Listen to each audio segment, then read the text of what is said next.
either slightly different from what they are. We talk, we see things that are not normal.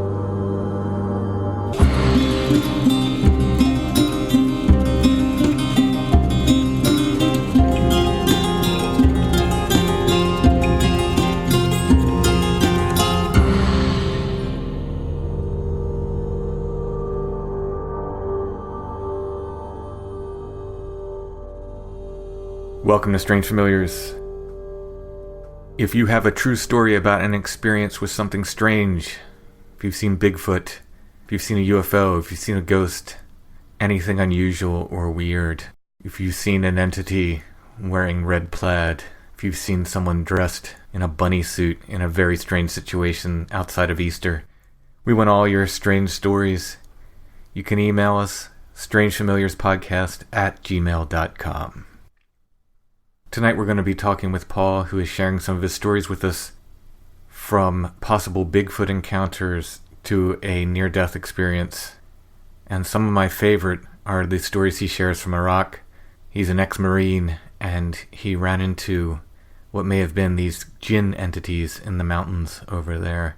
Very interesting stories. We'll get to that interview in a minute. Before we get started, I'd like to thank our patrons. We could not do Strange Familiars without our patrons. They make the show happen. If you like what we do and you'd like to get more Strange Familiars, please consider becoming a patron at Patreon. That's patreon.com/strangefamiliars. For just $3 a month, you can get extra shows. We do at least one full extra episode of Strange Familiars every month for our patrons. But there are other levels of support there as well. You can check them all out at Patreon. Again, that's patreon.com/strangefamiliars. If you don't like the idea of a monthly subscription or recurring payment, you can check out the show notes at strangefamiliars.com, and you'll find a paypal.me link where you can make a one-time donation, and of course that helps a great deal as well. Another way you can help is to like and subscribe wherever you're listening, whether it's iTunes, YouTube, Stitcher, or wherever, and leave us those nice, kind 5-star reviews. So Creature Feature Weekend was a big success for us. We had a lot of fun. I was really excited to find out how many people listen to Strange Familiars, including Corey Feldman's manager. Came up and said he was a Strange Familiars listener. So a shout out to Dave. Thanks for listening. It was kind of surreal. Suddenly, a lot of people were coming up and saying they're listeners, even met some patrons. So that was amazing. It's amazing to meet listeners. It's amazing to hear your stories. I got a few really good stories, some really good Bigfoot stories. They will be coming up on the podcast. So all around, it was just a great time. And I'm looking forward to going back to Creature Feature Weekend next year. Next up for me is the Harrisburg Comic and Pop Con. That is September 21st and 22nd, just a few weeks away. If you're in the area, stop by. I'll be signing and selling copies of my books. Maybe doing some art commissions and more. That's the Harrisburg Comic and Pop Con. That's going to be at the Harrisburg Mall, 3501 Paxton Street in Harrisburg, Pennsylvania. For more information, you can check out fourstatecon.com. That's fourstatecon.com. So let's go ahead and get to our interview with Paul.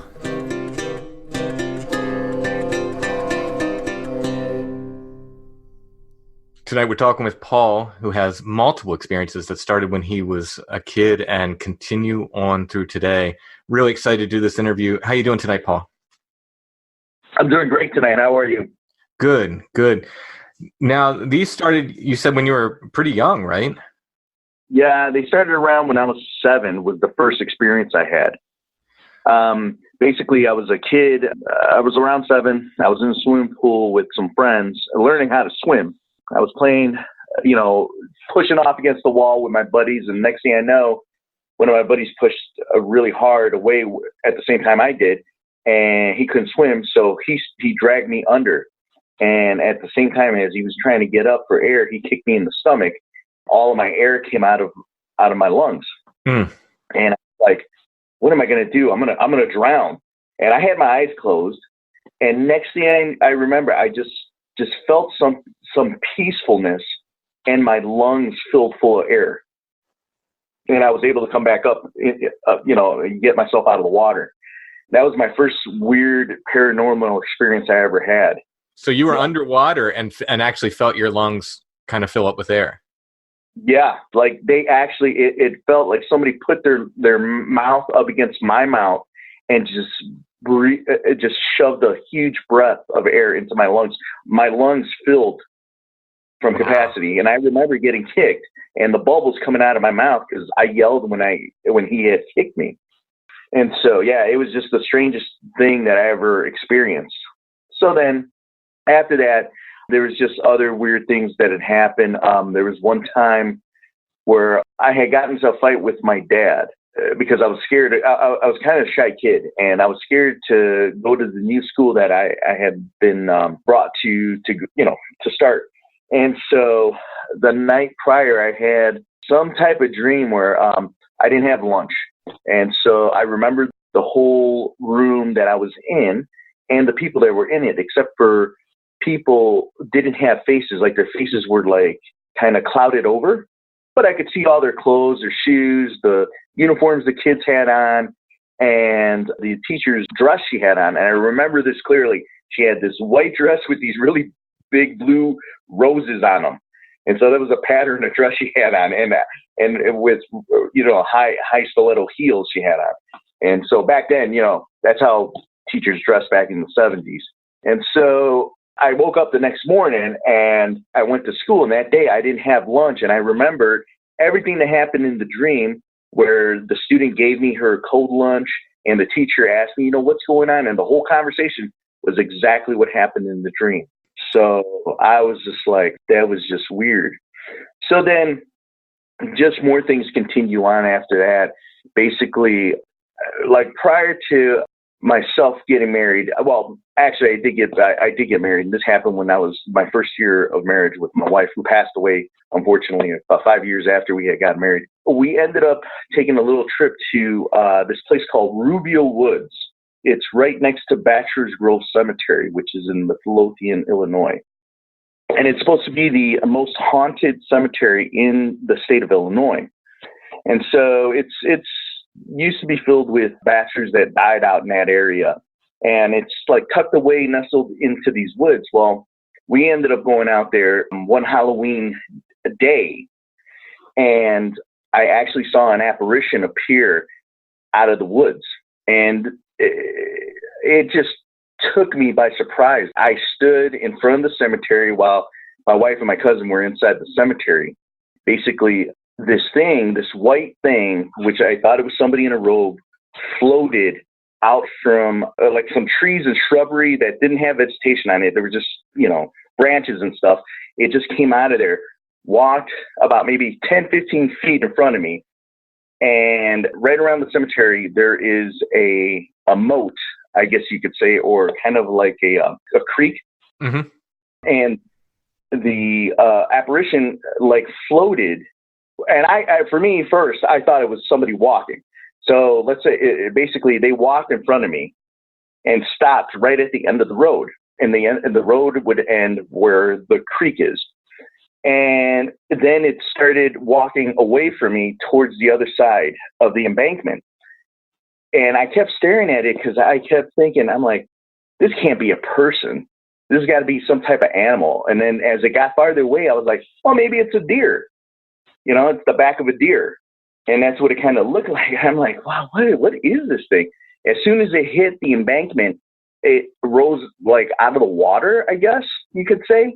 Mm-hmm. And then that's when I was just like, oh, this thing is floating. And then I looked at the bottom of it, and there was no legs, no nothing. This thing commenced to go to the right and floated, went past a small little tree that was probably about maybe like 2 arms put together, a thickness, and never came out the other side. Oh. Yeah, it was the weirdest thing. So did it look like a hooded figure at first? Is that when it came out? Or, a robed figure. You didn't say hooded.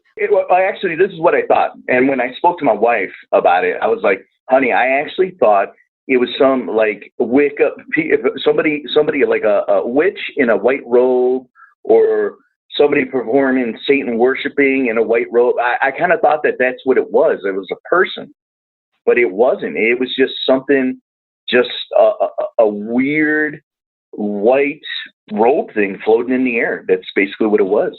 Wow. Never saw the facial part, just this white robe floating. And that was it. Did you get any vibe, or could you tell if it was male or female, or was it just too robed? No, I couldn't get a vibe if it was male or female. I just kind of figured it was just a person. I did get the feeling it was a person in a robe. That's basically it. Mm-hmm. Wow, that must have been kind of intense on Halloween during the day. Mm-hmm. Yeah. And it was kind of overcast. It had just rained prior in the morning. And I told my wife, Joey, I was like, hey, being in the cemetery kind of reminds me of Night of the Living Dead in black and white. So she was like really scared. Her and I, before she passed away, we used to do a lot of like cool stuff like that. We took one of those ghost tours, our second year of marriage. It was really fun. But the reason I did all that was because these strange things had been happening to me.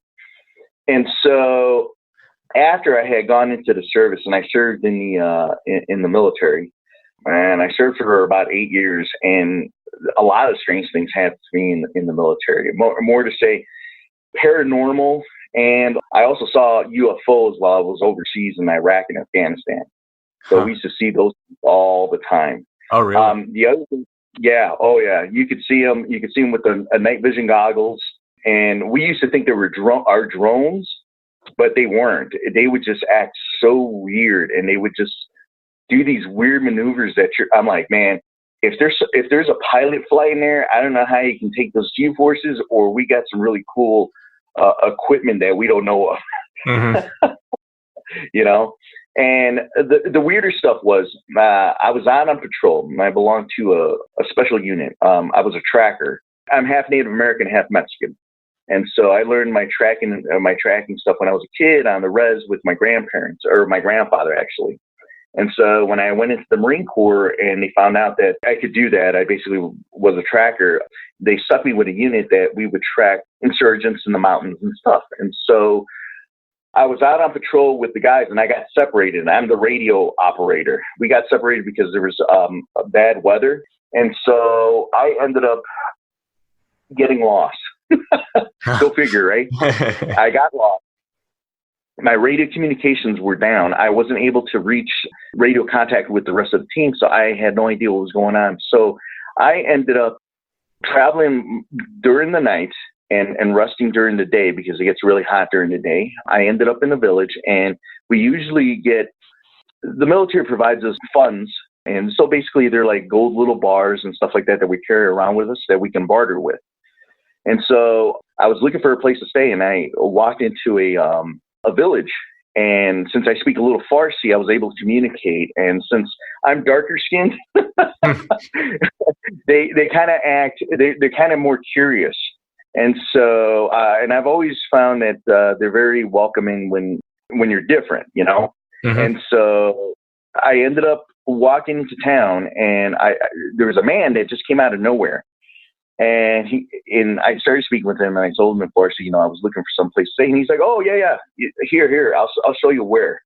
And he leads me into this little shack. Well, I set up my equipment in the shack. I paid the man, and he goes, "Hey, yeah, you stay here during the evening, and I'll bring you some stuff and whatnot." And he never did bring me anything. I paid him, and he left.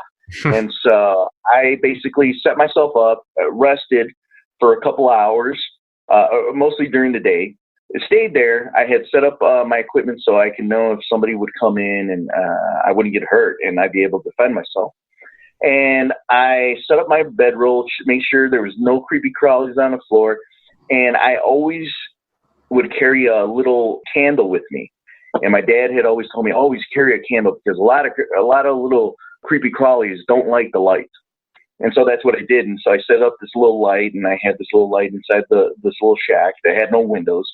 And so, and I fell asleep. And so I woke up later in the evening, dusk, got my equipment all situated, put away, put my pack on, made sure there was nothing left with my flashlight, walked on out. All of a sudden, this man comes up to me and starts, it was just white as a ghost. The weirdest look I ever seen. He's like, you there, you come out there. And I was like, yeah, I came out of there. Why? He's like, and then he's like holding me and like touching me, and like, he couldn't believe that I was real or something. And I was like, what's wrong? And he's like, you come here. I show. And so I walk back, he flings open the door basically. And on the floor was a den of scorpions. Oh, Whoever this person was that tried to get me in there, I don't know who it was, but I explained to the man, I described him to the man, and he's like, they've never seen anybody like that in this town ever, and they don't know anybody like that. And so it could have been an insurgent, or it could have been, a lot of people were saying it was a Djinn. I was like, oh, I don't know about the Djinn, but I could believe it's somebody that not wanted me to be alive. Yeah. And so, but while you were in there, they didn't bother you. Nothing bothered you. no, because of the candle and because of what my father had told me to always do. And so I was just like, wow. And then after that, I walked out of the town.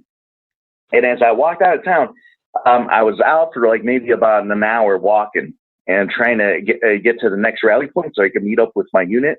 And I'm telling you, I kept seeing things up in the higher areas of the mountains moving around. And I actually thought it was like insurgents or the Taliban. And the strangest thing, I started hearing somebody walking behind me. And I would turn around and I would see somebody with my night vision goggles. And I was just like, what is walking behind me? And I would see something duck to the side of the road. And I would duck over to the side of the road too. And I was just like, what is going on? And then I would see it peep its head out behind like small little boulders or little crevices along the side of the wall of the mountain. And basically I would have my night vision goggles on. I would see this thing. And so it got to a point where the cast over that was in the sky had dispersed. And so the moonlight was out. And so I took my night vision goggles off. And as soon as I would take them off, that shadow would disappear. I couldn't see the shadow with my own eyes. Wow. And when I would put the night vision goggles back on, I would see the shadow. It was the weirdest thing. And then I would see shadows like that up in the mountain and moving around. And so I talked to one of our people that were our interpreters, basically, and he had told me that those are jinns. And I was just like, wow, that is just the weirdest thing. And so we've always seen things like that.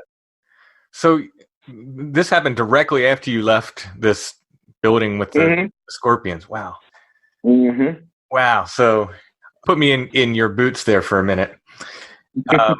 You're lost, right? Mm-hmm. You're in, unknown territory, right? There's potential for bad guys to be around, right? Yeah. And I'll tell you the truth. No matter what a veteran ends up telling you, man, I was always scared. Any real veteran that's been in combat and things like that will tell you, I was always praying. Mm-hmm. And it was like fear of just the unknown too. That was the weirdest thing. My father had told me, he's like, son, when you go over there to overseas, you need to be careful, because not only do you have to be careful of people that are alive, but also just that land is holy land. And a lot of wars and things like that have happened in those countries. And he's like, you have to be careful, spiritually also. And so my father was a spiritual man. And so I was like, yeah. And I tell you, they say there's never an atheist in a foxhole. And that's the truth. I found that true. And half of my Marines, either somebody was praying at something or to Valhalla, but somebody found God somewhere. Well, so if you so one of these things happens, like let's say you just get lost, that has to put you on extra edge. I know you said you're kind of always on edge. So you're alone. You just come from this weird experience with the scorpions, which is just, if it's not maybe life-threatening, maybe not, but still it's disconcerting. The whole thing must have just been weird, upsetting, kind of off-putting kind of experience. You're walking alone at night, and then this other stuff is happening while you have to be worried about insurgents or whatever else, right? Mm-hmm. Yeah, and it's not only insurgents. you have criminal element too. You have robbers and stuff like that, and you're walking alone. And I'm just one guy. I don't have the whole platoon, so I'm dipping and covering and trying to, be inconspicuous at the same time. So I'm walking and I'm hiding. Sometimes I'll walk out usually near the mountain, so I don't give. I'm not walking down the middle of the road like bippity bopping. I'm ducking myself too, And so I'm on edge all the time, and just seeing these things, it's just like. It is just the eeriest thing. You can hear things walking behind you, and there is nobody back there. Wow. And it's dark. I mean, it's like if that's why I had the night vision goggles on. There's no lights out there, And then you look up, and it's cast over, or the moon isn't out. It's like you can't see your hand in front of your face. That's how dark it is. Wow. So that even puts you on edge, Yeah, and I can imagine. Oh yeah. Wow, that's a really cool story. It's cool for me from here, I know. Maybe not so cool at the time. But yeah. So obviously you made your way back. How long did it take? Yeah, I got back. Oh, it took me about a day and a half. Oh, really? Wow. Yeah, and I made it to the rally point, and the guys were waiting for me. I was able to switch out the battery. Basically, I had a battery. And an extra one, but this one wasn't working. And when I met up with them, we also met up with another unit together. And so the other field radio operator was able to loan me the other battery, and I was able to get the communications back up and running. So that was the other thing that I found weird. All of my batteries I keep charged, and they have a long charge time. And so that's why I found it so weird that the battery just died, or one of them just died, and then the other one just like trickled down to like nothing, where I couldn't even reach anybody. And I was like, wow, just eerie stuff like that would sometimes happen, and that always puts you on edge too, because it's just sometimes you always felt like something just didn't want you there, Right. Yeah. Wow. Man, that's an intense story. That's, like I said, if I try to put myself in your boots, at that time, that's very intense. Yeah. That was like my first mind opening thing of how just things are so real out there, and, you hear all these paranormal, stories of people, seeing ghosts and things like that. And when it happens to you and when you see the stuff, you're just like, wow. Yeah. And then you're at war at the same time. I'm like, wow, it shot back a lot of memories of people talking about, strange things that happened to them in war. And I'm like, yeah, it's just these things happen, and it's true. Yeah. I bet a lot more than we ever hear about happens. Oh, tons more, and who knows, what the government basically knows and that we don't know or doesn't want to tell us, Mm-hmm. So. Yeah. My own personal opinion on that is I think it's comforting for people to think that the government knows everything. I think they probably don't. I'm sure they know more than we do, but I think that it's probably more they're interested in it. I'm absolutely sure they're interested in all this stuff, but my gut, and this is just gut feeling. My gut feeling is they don't have all the answers, but they'd like us to think they do. Oh yeah. And serving overseas, they always play that stuff, especially military intelligence. Oh yeah, we know what's going on. No, Staff Sergeant, that's gonna be right there. Yeah, or that radio frequency, that's what you need. And then the damn thing don't work. Nobody's on the radio frequency, or it's not, the weather's not going to be that great, and it ends up we almost froze our butts to death, things like that. Yeah, well, I imagine in that situation, adaptability is a major thing. Yeah, improvise, adapt, overcome. That's what they tell us Marines to do. Well, there you go. Yeah, but those were some of the strange things that had happened to me in the military. Every time I would come back home from overseas duty, and it always happened back in Illinois, the strangest thing. So one night I came home and my wife and I were up in our condominium on the roof in the evening, and we were swimming in the pool that we had up there. This one night, I got out of the pool and I was just resting. She was still in the water swimming, and it was like a really nice night, a really mild evening. And my condo actually faced Wrigley Field. So now you know where I used to live. And Been so, there. the lights are really bright, in the city. But up in the, I kind of was standing like in an area where there wasn't a lot of light. I could see the rest of the city, and I was looking out into Lake Michigan. And I swear to you, I saw this green light like streak across the sky. And then it like slowed down and kind of like hovered.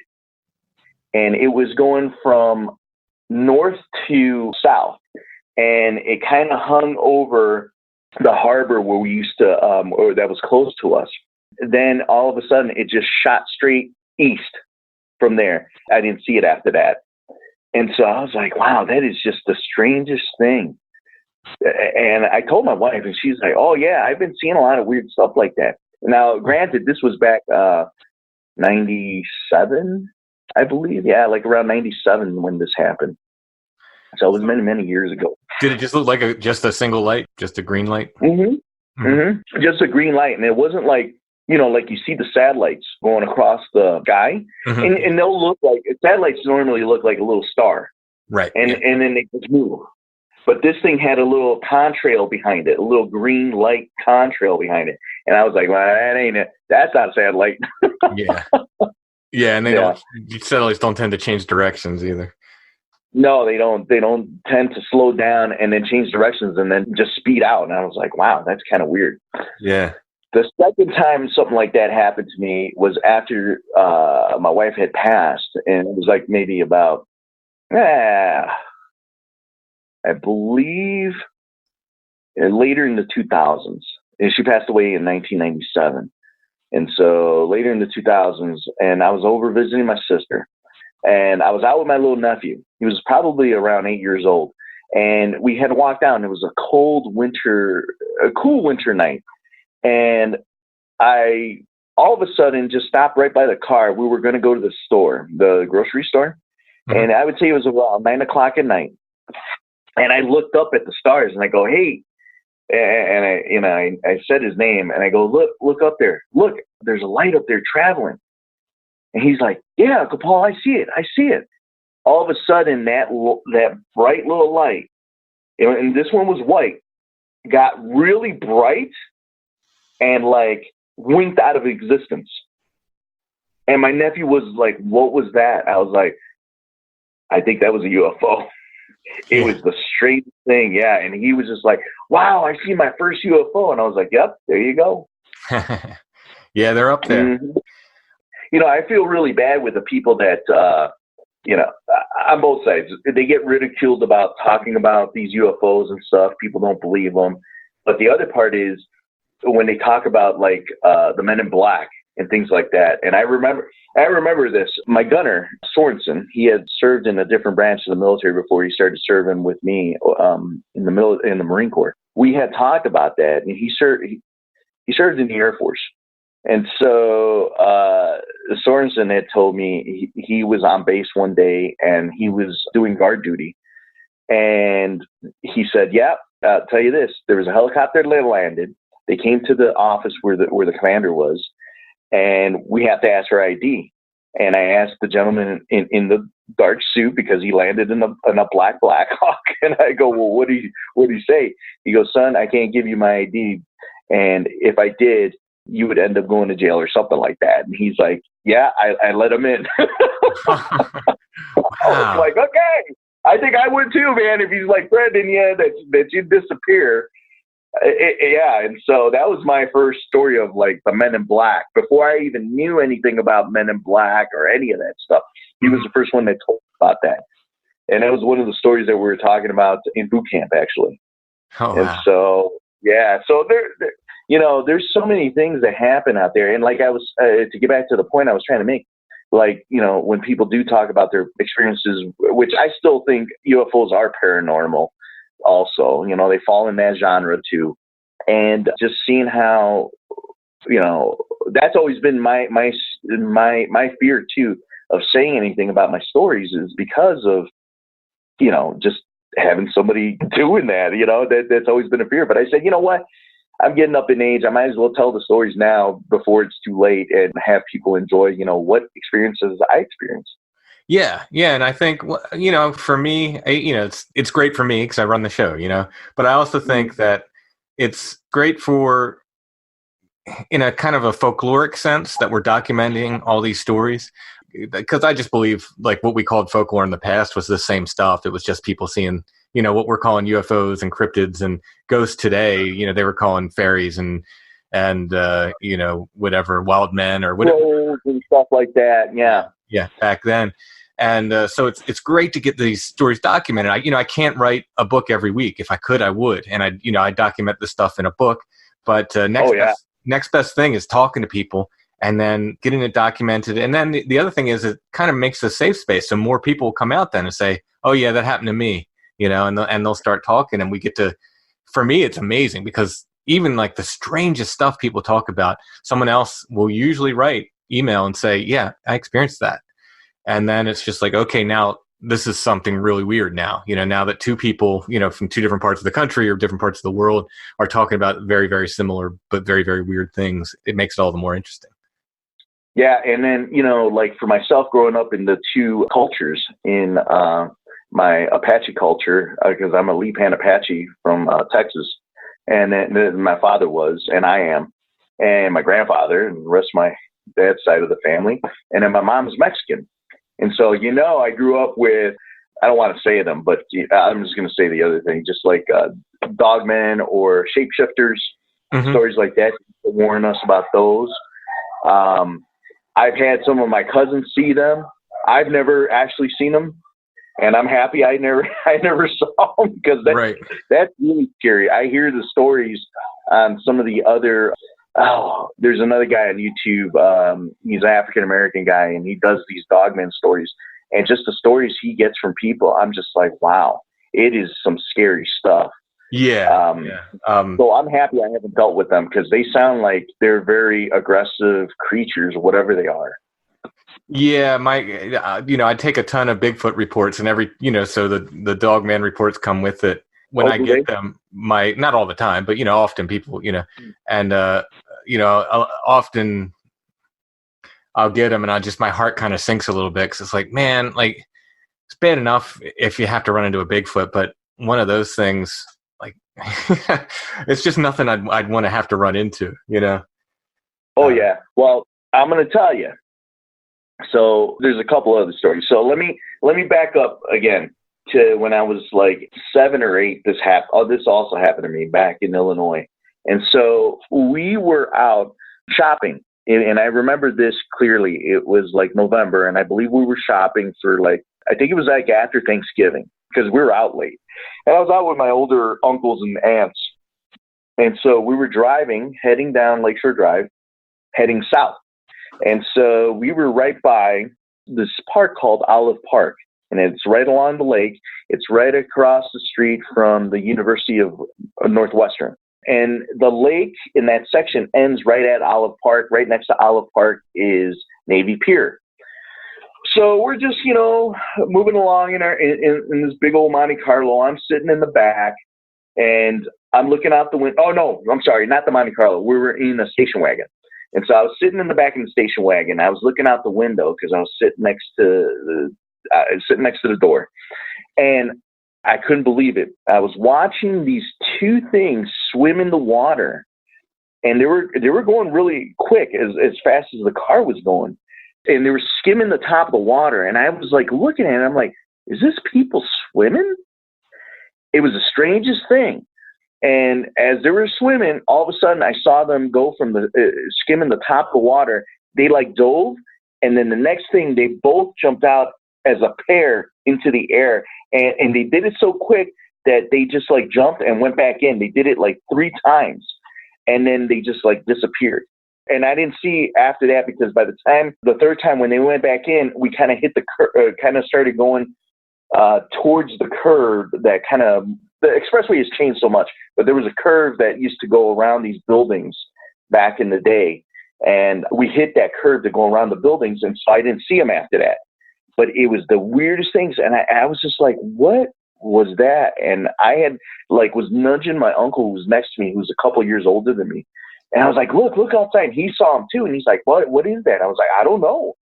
He's like, maybe it's some fish. I'm like, they're pretty big to be a fish. They look like dolphins or something. He's like, yeah, that's just weird.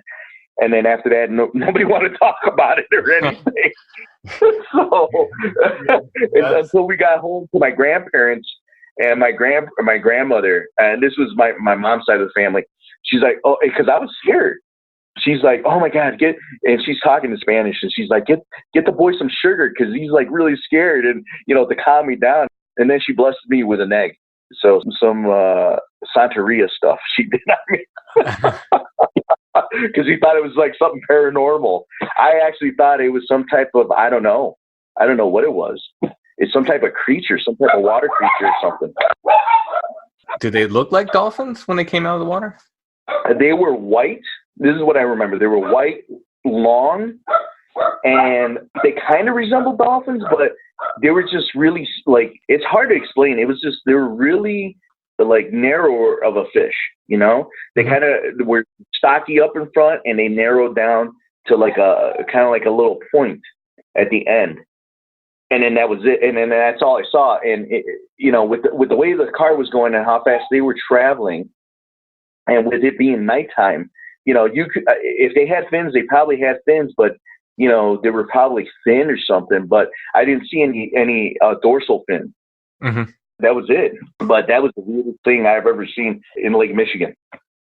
Mm-hmm. Which I don't believe Lake Michigan has dolphins, right? Mm-hmm. Yes. With all these, theories that are coming out with the ocean, and I've been on the ocean. I've seen, I've been on the Enterprise and I've been on the John F. Kennedy. And so the ocean is vast and we don't know nothing about it. So There's a lot of weird stuff out there too, Oh yeah. After that time as a kid, the next time I've had something else, because this is all coming back to me, was in Lake Geneva, Wisconsin. I was a junior counselor at this camp there in Wisconsin. And that's where, I don't know if this was a dog man or not, but there was something stalking the camp this one year I was there. And so I remember I was with a bunch of guys, and I was a junior counselor at the time. And I was up on, it was me and two other guys. We had just went up to the top hill where the boys' cabins are, and we were mowing the lawn in this big lawn area that they have where they do games and other physical activities with the boys. And we had just finished mowing that, and we're riding the mower down the hill. And we were going slow, and I had stopped for something. I think somebody dropped something, and so I stopped. And one of the guys got off, went to go get some, and I'm just facing forward, waiting for him to get back on, because we had a little dump thing behind the lawnmower, like a little a little wagon and stuff that would come with the lawnmower, so we could take our tools and stuff up. So they were sitting in there with the tools. This one guy gets out, and he goes and he's getting the thing he dropped, and he comes back booking, and I hear him running really fast, and I turn around and I go, "What's wrong?" He's like, "Go, go, go! There's something in the woods." And this was daytime, and I was like, "What? Really? Yeah, there is." And I turned around and I saw a tall, I don't know if it was a person or a tall thing, but it ducked behind one of the bigger trees off to the left of me. And I started up the lawnmower and I kept going. And I basically put it on neutral, and I kind of let the steepness take us faster. This thing, whatever it was running right next to us in the woods. Oh, wow. And I was like, what the frack? What is that? And they're like, I don't know. We end up getting down to the base of the hill. This thing kept up with us up, I would say maybe about 30 feet before we got to the bottom of the hill. It stopped. And I heard it stop because the way it stopped, you heard all the leaves and whatever it was running on, just like somebody stops in dirt. That's what it sounded like. And I was like, wow, this thing was keeping up with us and going through all those trees. I don't know what that was. We get down to the bottom of the hill, and I tell the maintenance, the main guy, what had happened. And they're like, what? And they went back up there. We went with them to show them what area it was. And we saw the area where this, whatever it was, if it was a human being or if it was whatever it was, we saw the stop marks that it made, the streak marks for stopping. And they were like, what? And they actually ended up calling the sheriffs because we weren't the only ones that seen it. Other people throughout the week had saw something in the woods in the daytime and heard it in the nighttime. And so I had called my dad because I was like really scared at that time. I thought it was like a serial killer or somebody stalking or something like that. My dad was a government worker, and then my uncle was a police officer in Chicago. So he called my uncle. My uncle ended up doing a favor for my dad and called the sheriff's department down there. And actually the sheriffs and the city police investigated. And they said that there was something out there. We don't know what it is, if it's an animal or what, but we'll keep an eye on it. Okay, that's cool and dandy. And so that kind of calmed me down. The director of the camp brought me into the office and said, Paul, don't worry about it. Your dad already made a big fuss about it. And I called your dad, and I told your dad that the sheriff came to see me, and so did the city police. And it was Williams Bay, Wisconsin, where this happened. And so it was the Williams Bay Police Department and the Sheriff's Department for that area. They both came, and that's what they did. So 2 days later, I was coming back to the cabin, and to my cabin that I was responsible for. And so my guy, or my counselor, the older one, was there, and he goes, hey, and I don't remember the other junior counselor's name, but he goes, hey, so-and-so wants you to go stay with him because his counselor is going to be back till later. And so it'd be better if you two stay together with the kids. And we were like, okay, that's fine. Cool. No problem. So that's what we did.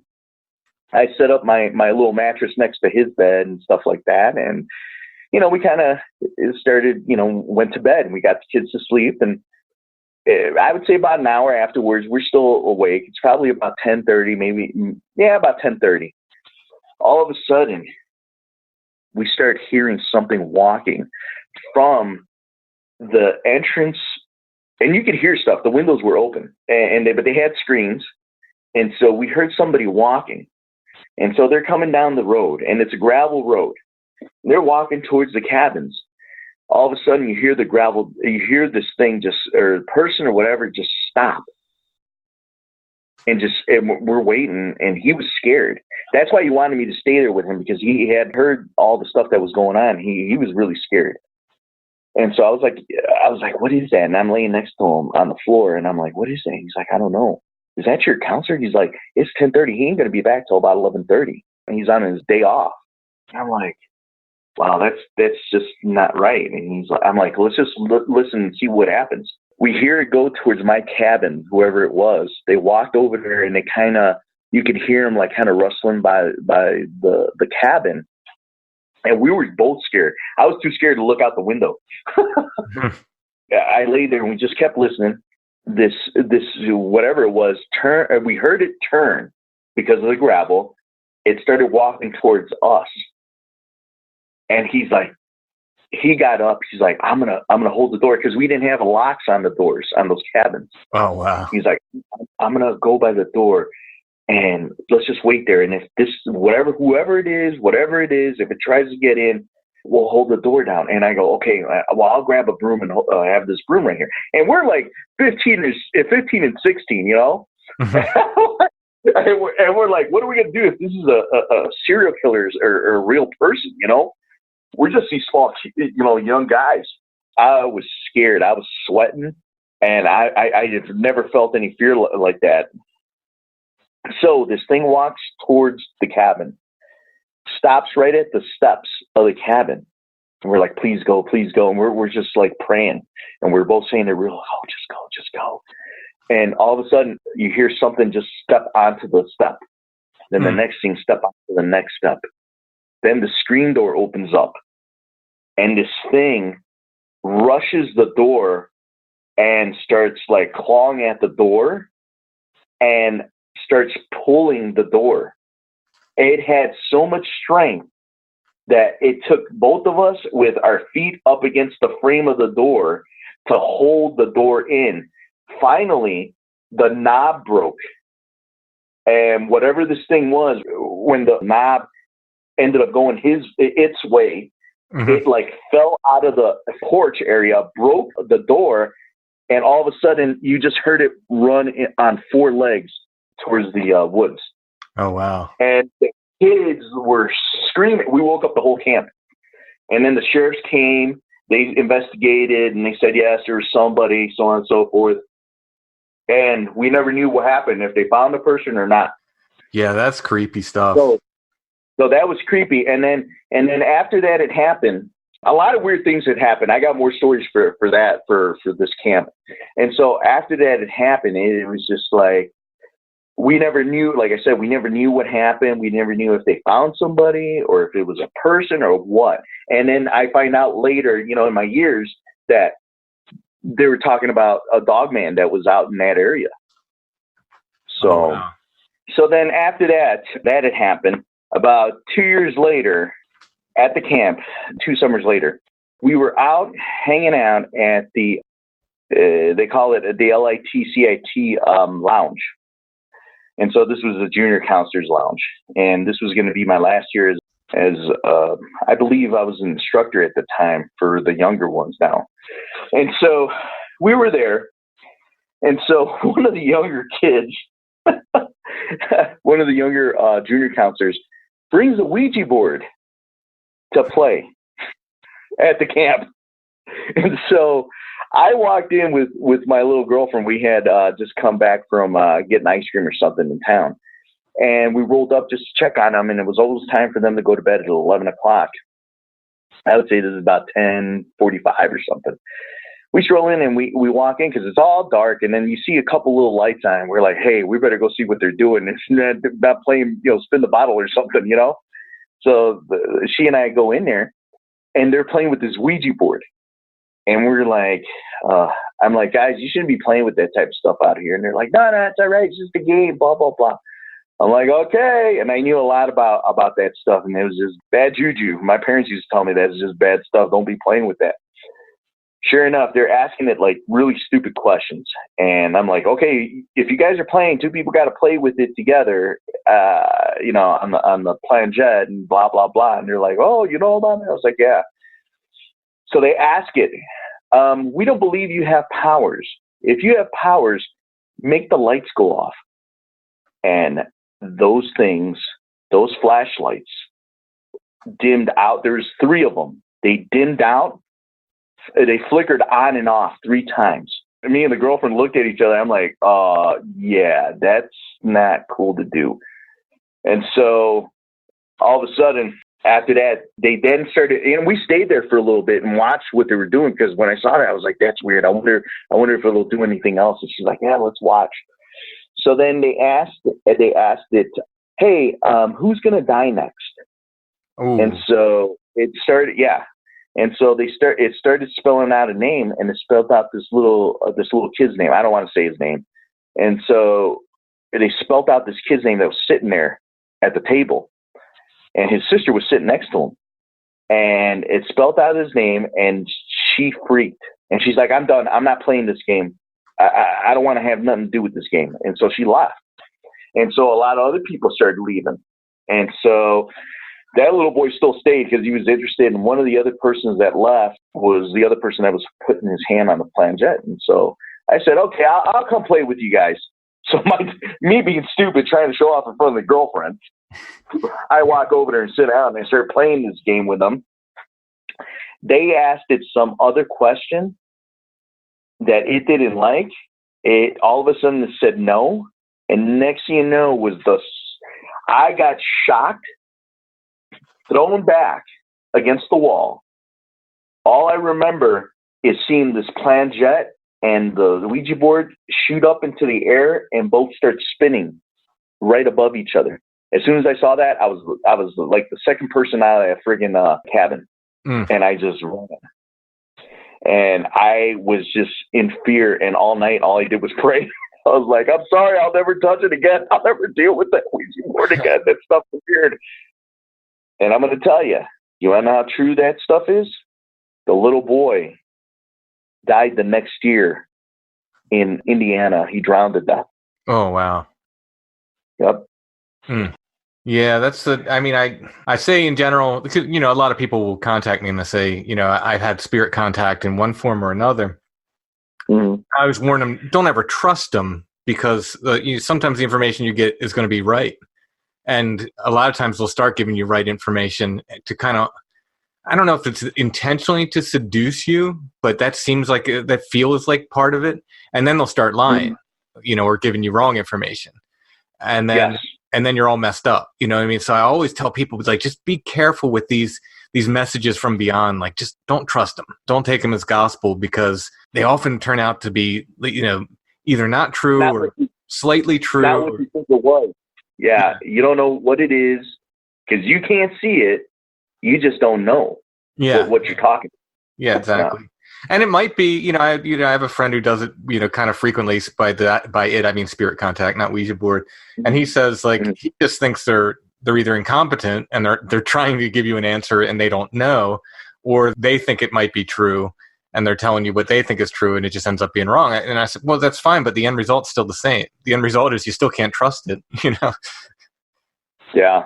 And there's a lot of weird stuff that is just, with that type of thing. And, for myself, there are so many things that we don't know that are out there, and I got all the books from Ed and Lorraine Warren on audio. I love that. Ed was another salty veteran, and he was a great guy. From just watching the videos, I'm like, oh yeah, he's a Navy guy.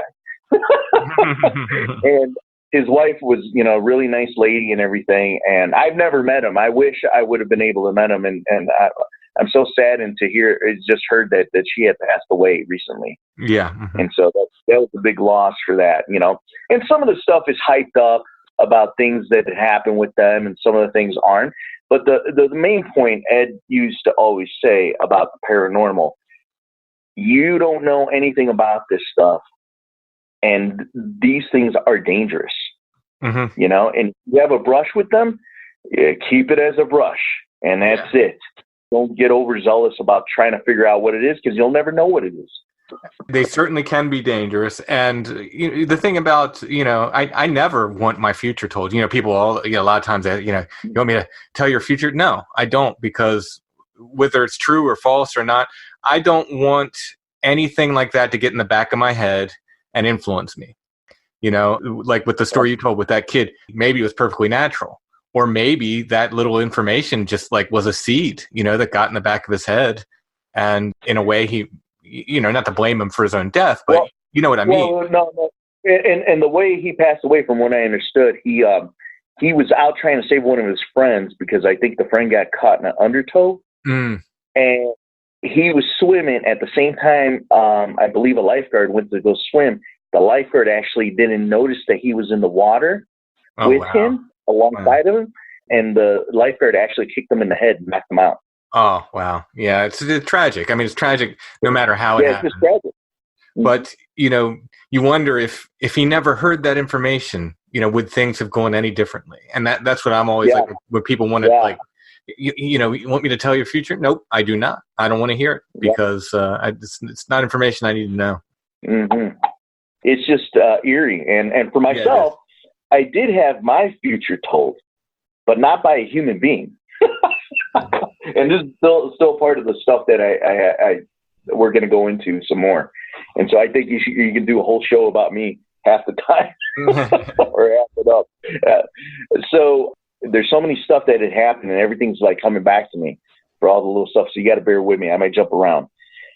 For myself, I ended up getting injured in Afghanistan, and I almost had my arm severed off by a piece of shrapnel, a large piece of shrapnel. And so I've got a lot of shrapnel inside me and stuff like that. And so because of that, a lot of the shrapnel is still coming out of my body. Well, I ended up getting this thing called the lipoma that grows around the shrapnel to protect the body. And so this thing was on my back, and my little sister, who's only 10 years younger than I am, she had told me, hey, you're starting to look like Quasimodo sitting on your back. And she had walked into the bathroom when I had gotten out of the shower. I was like, what are you talking about? And she's like, you got a big old lump on your back. I'm like, what?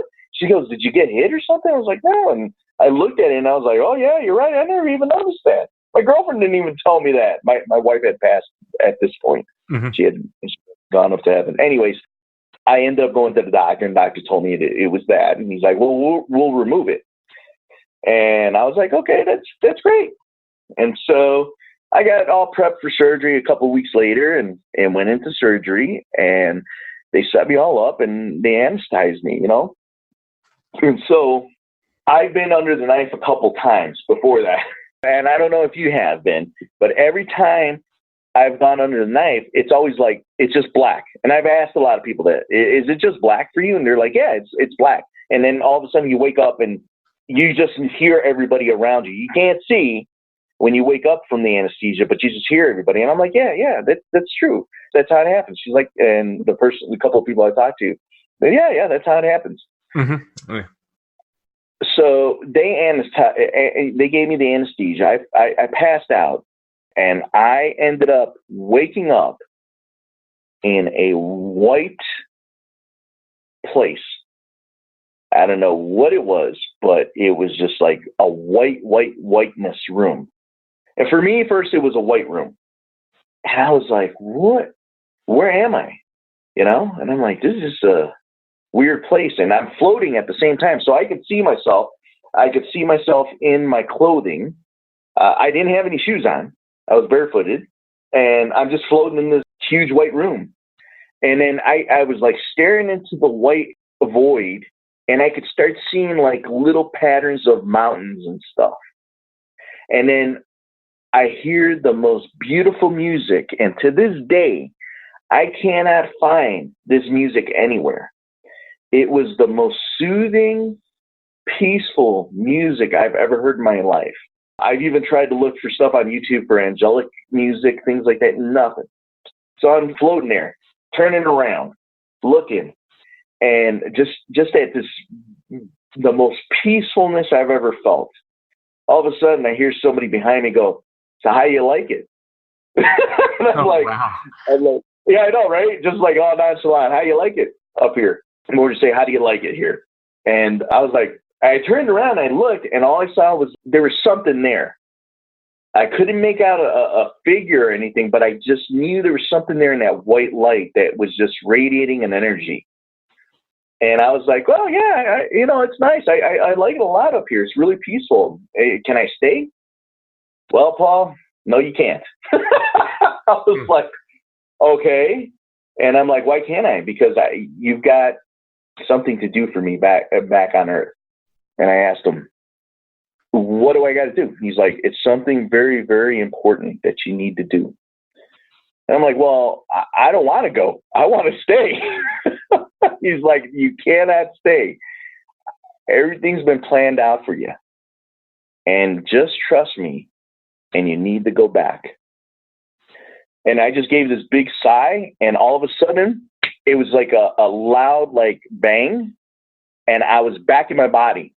And the nurse was waking me up. And so I'm back in my body. It's dark, like what you normally see when you when you wake up from anesthesia. And I hear her, hey, Paul, it's time to wake up. Wake up, Paul. I'm like, I don't want to wake up. No, you got to wake up, hon. You got to wake up. I just want to go back to the light. And she's like, no, don't go back to the light. Oh, wow. And I just started laughing, and my throat was like all itchy because of the trach that was in my throat. I was like trying to laugh and choke. She's like, calm down. I'm like, I'm just kidding. She's like, oh my God, Paul, you scared me there. Don't say that type of stuff. And then she commences to tell me, what's going to happen, so on and so forth. And so that's how I got something told to me, or my future told to me by something. Do you think that was, it sounds like so many near-death experiences. Do you think that's what it was? Mm-hmm. Yeah, it sounds like so many other ones.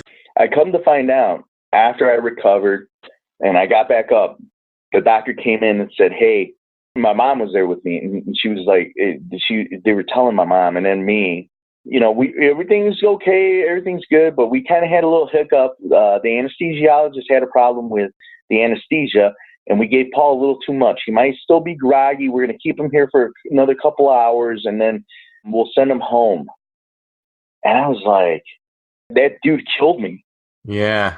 The anesthesiologist killed me. That's what he did. Wow. I was like, wow. And so, yeah, that was a near-death experience for me. So I had hernia surgery, and they put me under, and I woke up in the middle of it. I couldn't move. I just felt pain. I just felt a lot of pain. And I started groaning because I couldn't speak. I was trying to tell them, like, I'm awake, I'm awake. I couldn't speak. All I could do was groan, hurt like heck. And then they must have realized it pretty quickly and, turned on the anesthesia and knocked me out again. I went for my follow-up to the the surgeon, however many weeks later or whatever. And I said, hey, just so you know, I woke up in the middle of that surgery. And he said, no, you didn't. I said, yeah, I did. I said, I'm not trying to sue you. This isn't like that. Yeah. I'm just informing you this, like, maybe you can make a note in my records or something, for the next time they can keep an eye on that, because it wasn't pleasant. And he said, no, that's impossible. You didn't do it. And I looked at him. I said, yeah, I did. Your nurse was talking about her vacation, and he got his face turned so pale, and he looked at me and just changed the subject immediately looked down and changed the subject. I totally woke up in the middle. So yeah, I don't think anesthesia, too little, too much, I'm sure that it happens, Oh yeah, it happens. It happens all the time. What ended up coming about that, from that foretelling of my future, was that the surgery happened in 2010. I went back to work after that, and so on and so forth. 2 years ago, my little sister was murdered. And so now I'm a proud dad of 3 little girls. And so that was my important job that he set me back for. Oh, wow. So you're raising your sister's children. Mm-hmm. Oh, wow. It's wow.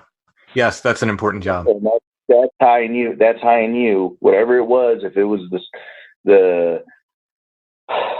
our great grandfather, God, the big man up there, whatever you want to call it, whatever being it was. Mm-hmm. I remember there's an anime that I watch. I watch it with the girls, called Tanya the Terrible. And in there, the guy ends up dying, and God, or the big being, he doesn't want to call him God, so he calls him X. And so whatever it was, even if it was X or entity X, whatever entity it was, it had something in you, and that's where. And I'll tell you, ever since then, that entity or whatever has been with me, and it's been doing everything to make sure that I ensure that these girls stay safe. I've gotten nothing but good things that have happened to me with the girls. That's amazing. So certainly your sister's murder is awful. It's horrible, but the rest of it's kind of ends up being a really beautiful story. Do you have more comfort when it comes to death because of this experience? As all the experiences of, like, from the time that I ended up getting my first breath of air, which I still equate to my guardian angel, I guess you could say. Somebody was watching out for me, or it could have been BNX, whatever, trying to make sure I stay alive because I got something important. That's where finally, that in 2010, after that happened, I realized everything has been for a reason. And if I keep on the straight and narrow, I'm going to be okay when I pass away. Mm-hmm. And that's all we got to do. We just got to do what good we need to do. Take care of our family, take care of ourselves. Don't get all bent out of shape and start living the high life, because that's not what life is about. And it's basically told me life is about something else. Right. And death for me is like, I don't fear it. I don't welcome it. I don't want to die. Right. Sure. Yeah, exactly. But if I do, I'm going to take care of myself and make sure that when I do go, it's somewhere where I end up going in my sleep, or it just happens quick. But I'm going to make sure I take care of myself, and that's it. Mm-hmm. And I'm prepared for it.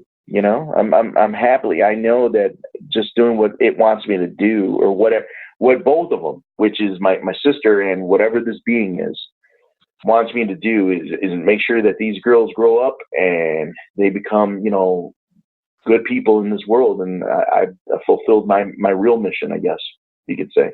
Right on. And so that comes to the one that happened 2 weeks ago, the paranormal thing. So the girls and I were sitting in our living room, and they're little. They're not even teenagers yet. And so they've got little phones, and I don't have TV in my house. I took the TV away. There's no TV in our house. And so all they have is their little phones, and they're playing games. I think they were playing like Minecraft and stuff like that. And they're sitting over on the love seat. I'm sitting on the other side of the living room in my recliner, and I'm playing a video game too. And we're just having a family night together. And that's what we do. We watch movies on our phones and critique the movies, or we play video games. And so that's what we're doing. All of a sudden, I see, as I'm looking at my phone, I could see out of the corner of my eye towards the kitchen, my older niece that comes towards me. And she walks right past me, and I'm looking at the phone and kind of looking at her off at the side, and she stops right in front of me and then moves over to the left side and just stands there. And I'm like, hey, just hold on. Let me finish doing this. And then I finished what I was doing on the phone. I turn around, and there was nobody standing there. And then it dawned on me, it was my sister. Oh. Mm-hmm. Mm-hmm. Checking in on you. Mm-hmm. It was the weirdest thing. She looked exactly like my older niece. Had on the same type of clothes my older niece had on, except for instead of having a Coca-Cola shirt on, she had a black shirt on that kind of looked like that Coca-Cola shirt she has, but with the numbers 88 written on it. And I was like, it was just weird. And I go and I look over and I call out to my older niece, and she's like, "What?" And I see her with the other girls. It was dark. The light wasn't on. It was just pitch black in the house. Mm-hmm. Do you remember your sister actually having a shirt with 88 on it? Mm-hmm. Mm-mm. No, never seen a shirt like that with her with the number 88. She just had on some ensemble that resembles what my older niece just got from my mom the week prior. My mom came out from the city out to visit us out west where we live. Does the number 88 have any significance that you? I don't know. Yeah, I don't know. I'm still trying to figure it out. So who knows what it is? Yeah, no, it's really interesting because I look, I tend to look at these things, like look at them on the surface level and then like dig a little bit, what I mean? Like, could the 88 mean anything, but no, that's really, really interesting. So Tim, I ended up in Wisconsin, near the Chequamegon National Forest. I was doing some classes at a college. And so in the summertime, I got involved with a company that restores historical places. I just don't want to say the name of the place, and so or the company, but that's what they do. And so I was on site for this restoration of this 300-acre area, and it's inside the Chequamegon National Forest. This property, and it was donated to a college. And so while I was there, we got to sleep outside in tents or whatever you want to do throughout the week. And I had a whole bunch of things happen to me in this property. So the first thing that happened to me was I was told that the place is haunted, right? And this was by some of the people in the town where this property is located. And so I was like, oh, really? And it was like, through conversations at restaurants and things like that, because they knew we were up there working on this place and trying to rehab it or restore it. And they were very excited about it because it's like a monument for them and stuff. And so, and a lot of stories that go along with that place for the people who owned it. There were wealthy paper barons that owned this property. This property was donated to this college. So I was up there one day. I had just gotten in on a Sunday because I would go home on the weekends. And so I came back on Sunday. I would leave on Friday, come back on Sunday. And Sunday evening, I get there like around 6. I pull in, I got some beverages and food, and I walk into this area that used to be a milking facility for the owners of this place. It was like a little dairy area. They had cows in there back in the day. This was back in the 1930s, and they no longer had that. They turned it basically into a garage. And it's a really big place. And so I walk into the place because I saw somebody who was my buddy, Phil, walked past this window of one of the doors and walked into another section of the garage. And I was like, oh, Phil's in the freaking place. I'm going to go in there and say hi to him and drop off this food and beer. And so I walk in with everything, and I'm like, hey, Phil, what's going on? This and that. And I didn't see him. And I'm like, oh, maybe he walked into the other area. And so there's bathrooms on the other side of the building. I was like, oh, maybe he was going in to go take a shower or do something. I'll wait for him to come back, and I'll just put these groceries away.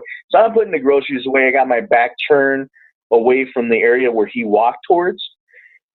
And I start putting in stuff, and I'm almost done. I'm just loading up all the beverages onto the door. And I hear somebody from behind him, and it sounds just like Phil. Hey, what's up? I go, hey, what's up, Phil? What's going on? And I turn around, I got a beer for you. And there was nobody behind me. And I got the coldest chill I ever had in my entire life of anything. Nothing else that I've seen paranormal has given me a chill like that place did. And so I end up telling it, well, you can help yourself to the beverages and the food. More power to you. I'll see you later. And I grabbed myself and I walked out of the building. That was just like the weirdest thing that ever happened to me there. And then I walked up to the other section in the property where I knew everybody would be at. And I was actually looking for my buddy Phil. And he was in there up there, and I go, Phil, were you downstairs? And he's like, no, man, I've been up here for the past hour. Well, I just saw something down there. And they're like, you did? We're like, man, we were waiting for somebody to see it because so-and-so saw something here. And then all these stories started coming out of people seeing stuff around in the woods and in the buildings during the day and night.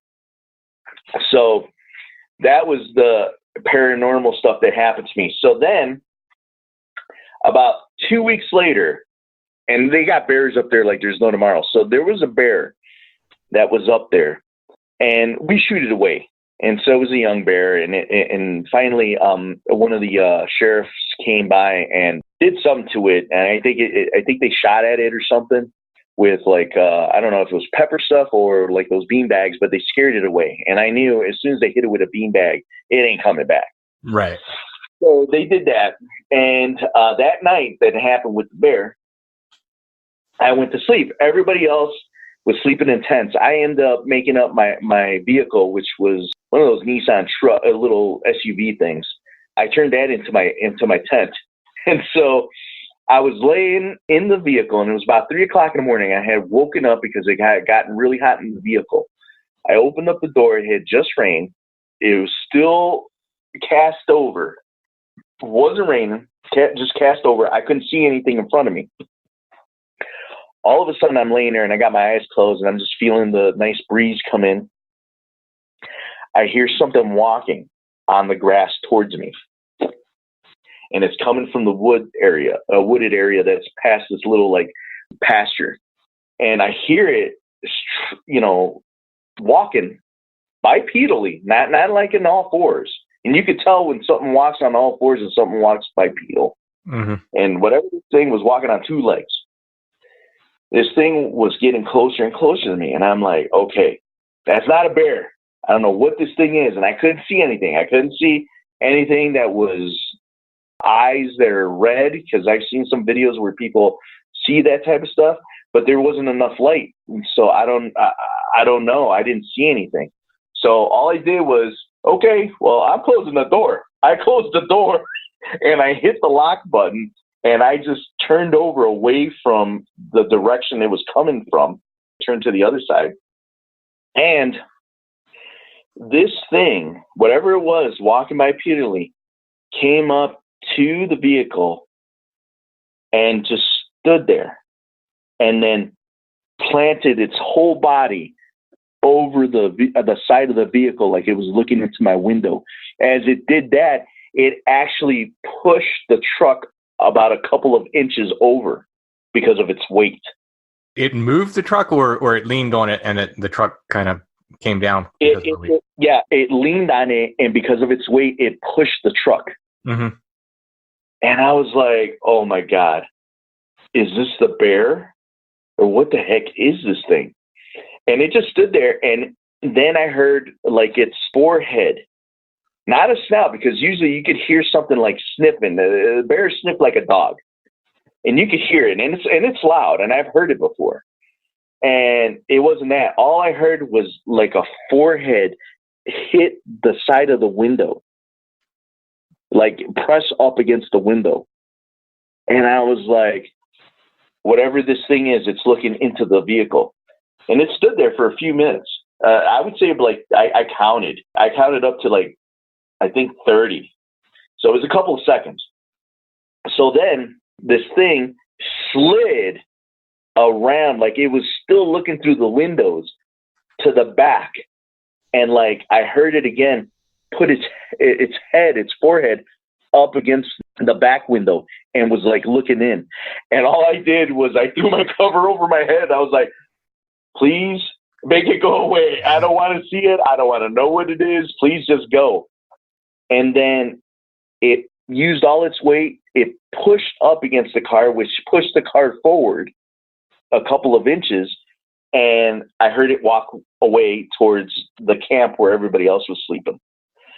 And I just lay there and I go, well, good luck, everybody. I'm going to sleep. And I fell asleep. And that was the weirdest thing that happened to me out there in the Suwannee National Forest. Wow. So did you look for tracks or anything, the next morning? Well, it rained later the next morning. And so when I fell asleep, it rained again. I woke up to it raining. And I just laid there and I was like, did that just happen? What was that last night? And so it stopped raining. It was kind of drizzling. I got out of the vehicle. So the floor was wet. And so there was no tracks except for the vehicle underneath. I looked underneath, and the pushing motion of the side motion of the tracks left was right by the driver's side back wheel. It didn't wash away from the rain. So I knew something was there, but that's all I saw. Wow. Again, easy for me to say from here. I don't know if I could. I would want to look, and then I wouldn't want to look too. Like, you know what I mean? Like, I've always been into Bigfoot stuff because of my dad. My dad really talked a lot about it, and in our culture, they say that Bigfoots are actually medicine men that go out into the woods to educate themselves, and this is what they turn into. Kind of like shape-shifting or something like that. Oh, wow. And then they come back to us, to our people, in knowing about nature, about life and stuff like that. And when you see these people of the forest, that's what they are, medicine men. Oh, that's really, really interesting. That looking or trying to look at stuff like that, I've seen like other videos where people have caught like these weird eyes, and that's what I've always been afraid of seeing also. Yeah. I never want to see that stuff. And it's just eerie how these people catch this stuff. I always pull the shades down at night. It's just something I do. I don't like the idea of something outside being able to see better than I can see out, So if I have lights on inside, I pull the shades.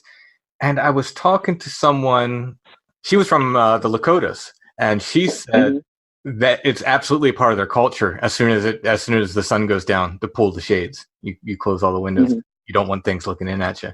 I said, well, I agree, 100%. And that's what I do. Yeah. That's what I do also. We've been told to always, cover stuff and don't look out. And I try to teach the girls that, and everybody's like, why do you do that? There's nothing out there. I'm like, you don't know what's out there. Yeah. I mean, even if it's just people, why give them a view? The other thing is I found really interesting is when you talk about the Bigfoot as medicine men. I don't know if you heard me talk about it on the podcast before, but Merlin had a turn as a wild man he went off to the woods, and it was after a great battle that he felt he saw a lot of young men get killed, and he felt very responsible for it, and kind of had this period where they said he went crazy, but he went off, and then they referred to him in this period as a wild man, and he went off to the woods and learned how to speak to the animals and so forth, and kind of really communed with nature at this point in his life. So it's very interesting to me that you have this Celtic legend of Merlin as a wild man, and then you're saying your people are saying that Sasquatch wild men were medicine men. Very, very interesting. Mm-hmm. Yeah, it is, and everything's connected. I mean, if you look at the history of people, and even the native people, and you look at buildings and things they've done, all of it's similar to from the North Americas all the way down to South Americas, just in the building construction. So. Just hearing these fables that they call them, but they're not fables. It's the truth. These things do exist.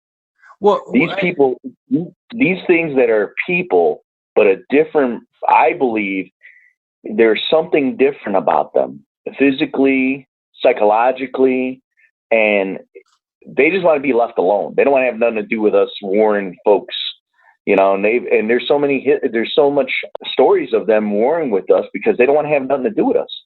Mm-hmm. Mm-hmm. So I think these stories survive because they teach lessons. That's the case with most folklore.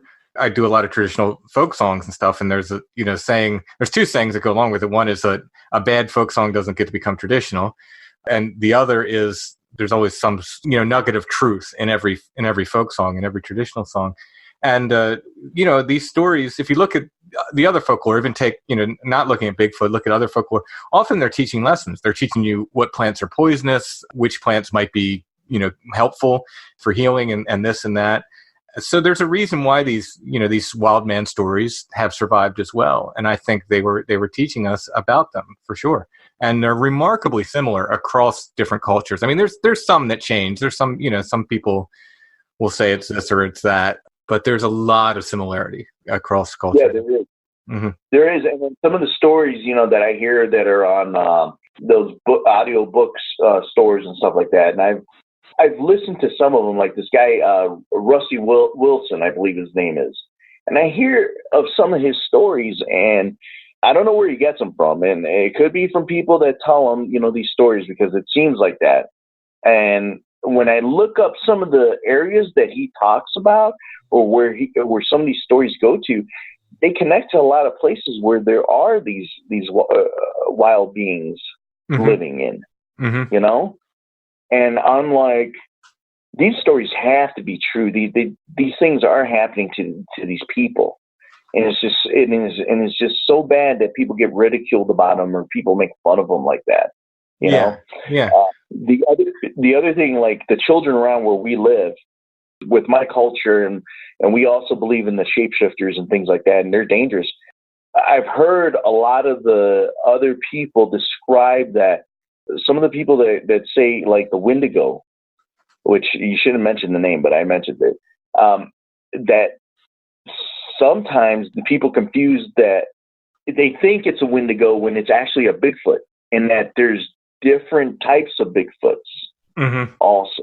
I've heard that they're ones that are really nonchalant to ones that are way dangerous and will kill you, to the real big ones, the ones that are like taller than 8 feet or 9 feet tall.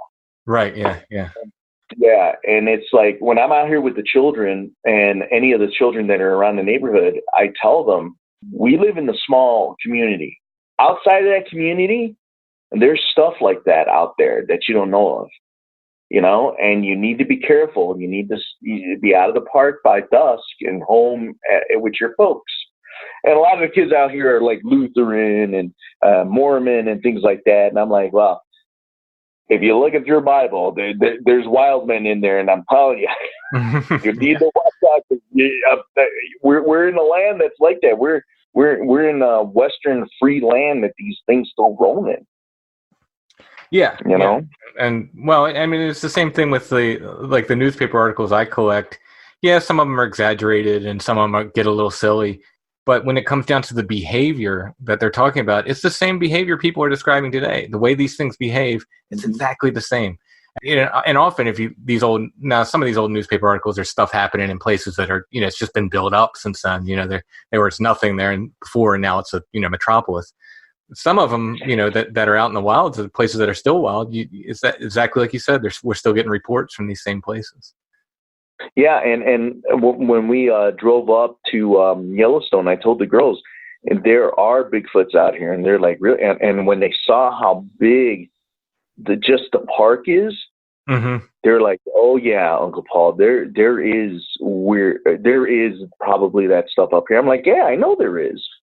We saw a moose. You saw a moose out there, and they're like, yeah. Well, I'm like, if you see a moose, I'm telling you, you're gonna see weird things out there in that area. And then when we stayed up there, we were talking with some of the people in that area, in the camping area, and they were also telling us about the Yellowstone Lake.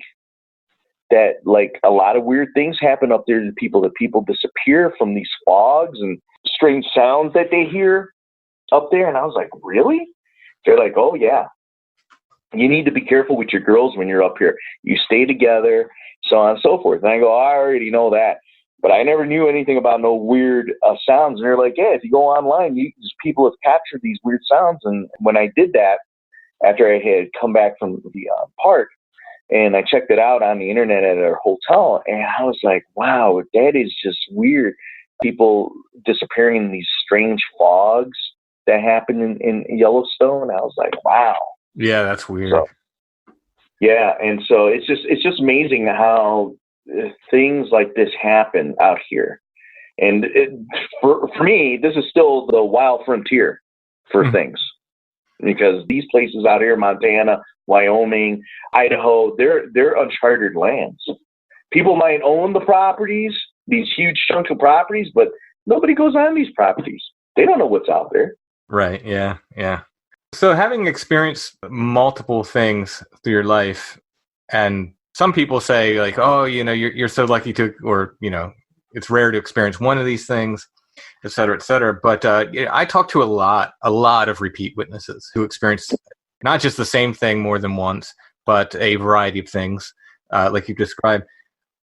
And then some people go their entire life and don't experience anything, or I actually think they probably do, and they're not acknowledging it. But let's say they don't. What do you think the reason that is? Do you think you were somehow maybe like activated, in a sense, when you were young, when you had that air blowing into your lungs that was made you sensitive?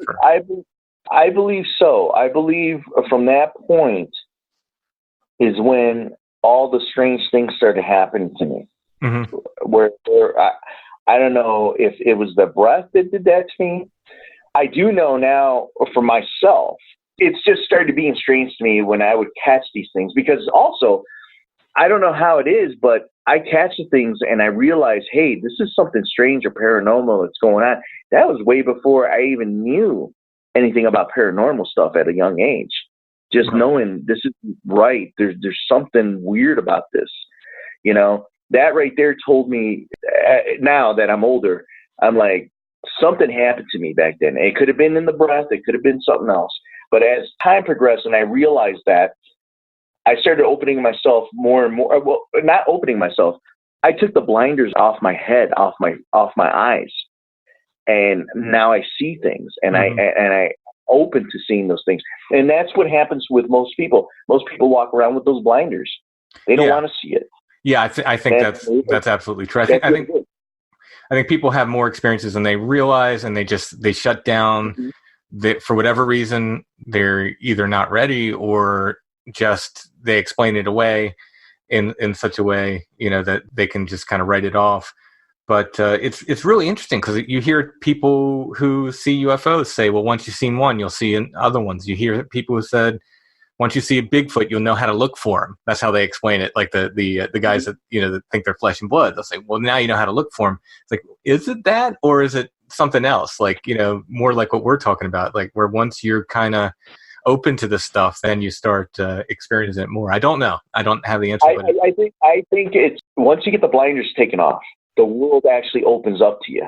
Mm-hmm. Started when I was younger, but realizing that I grew up in the city, I wasn't aware of other things paranormal, other things that we call paranormal that are probably part of the world. I believe that the governments, like our governments, protect us because of our psychological minds. I actually think that. And I think, like, with religion and stuff like that, that's to protect our minds, because people that don't experience that type of stuff, will go crazy. Some people will get so deathly afraid their minds aren't ready for those type of things. It's definitely a foundation shaker. It shakes things up for you. Yeah. And I think that the governments realize that, and they said, "Well, if we have a mass amount of people seeing UFOs, or a city that sees Bigfoot, these people are going to freak out, and really we can't do anything about it.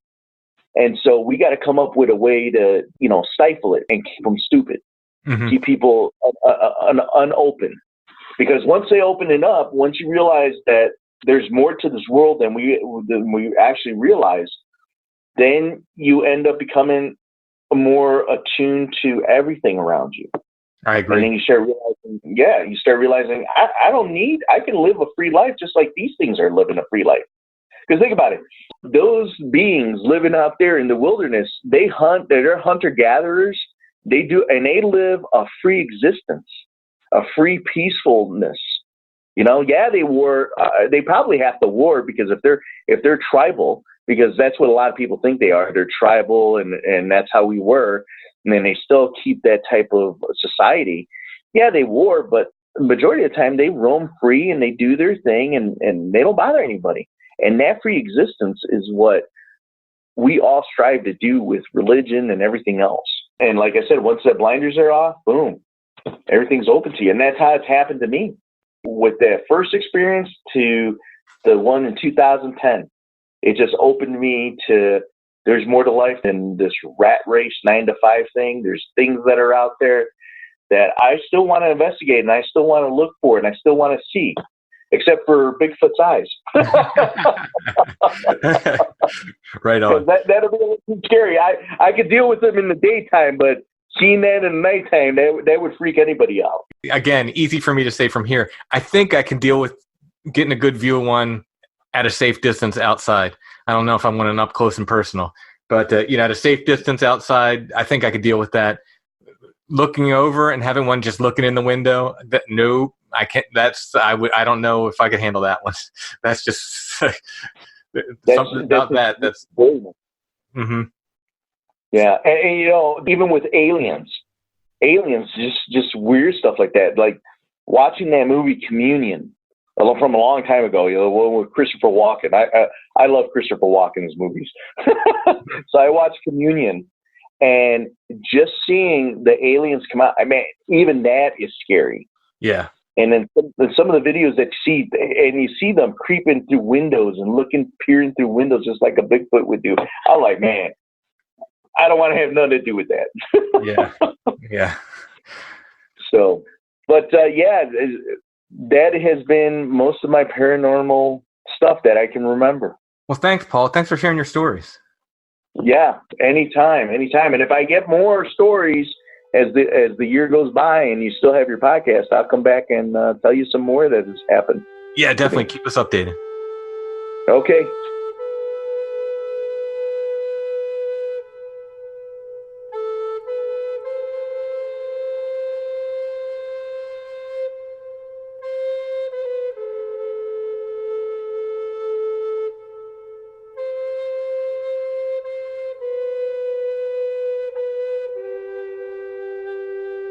Thanks for listening, everybody. Before we go, I want to thank Peter S. for his generous PayPal donation. Thank you very much. And remind everybody, you can always find us at strangefamiliars.com.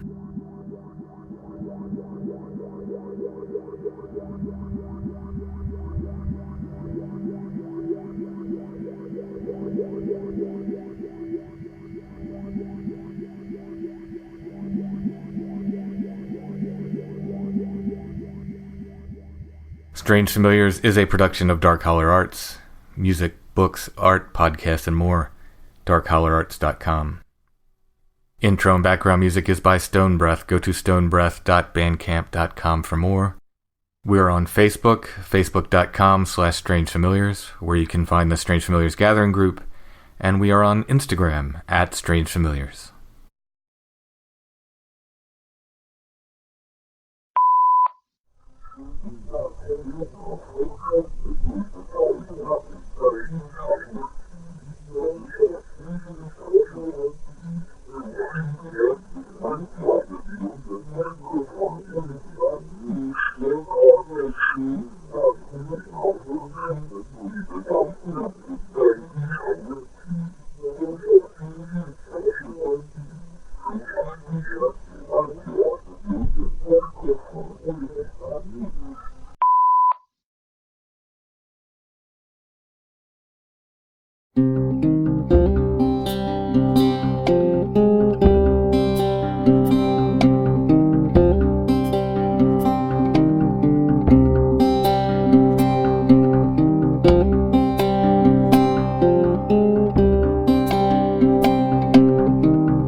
Red God of endless war.